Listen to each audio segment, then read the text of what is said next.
Multicultural সোসাইটিতে যারা নিজের ঈমান আমলকে বাঁচাতে চান, তাদের জন্য সবচেয়ে প্রধান কর্মসূচি হলো 5 ওয়াক্ত নামাজকে সর্বোচ্চ গুরুত্বের সাথে আদায় করা। যেই কোনো পরিস্থিতিতেই হোক আপনাকে নামাজ আদায় করতে হবে।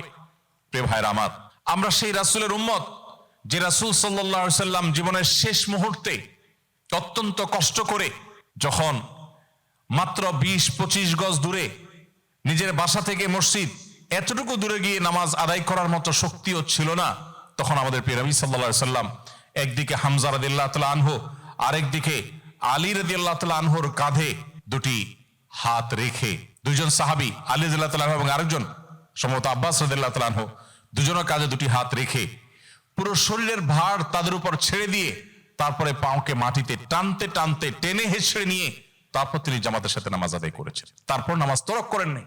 ভাইরা আমার, নামাজকে যদি আপনি সেভ করেন, যত যাই হোক আমি নামাজ ছাড়বো না, এই প্রতিজ্ঞা যদি আপনি করেন, আল্লাহ তাআলা আপনার ঈমানকে, আপনার ইসলামকে অটোমেটিক সেভ করবেন ইনশাআল্লাহ। এই জন্য ভাই, আপনি জব করছেন, চাকরি করছেন, আপনার পেশাবের জন্য, আপনার ওয়াশরুমে যাওয়ার জন্য যে সময়টা আপনি পাবেন, ওই সময়টা থেকে বাঁচিয়ে হলেও আপনি অন্তত ফরজ নামাজগুলো আপনাকে পড়ে ফেলতে হবে।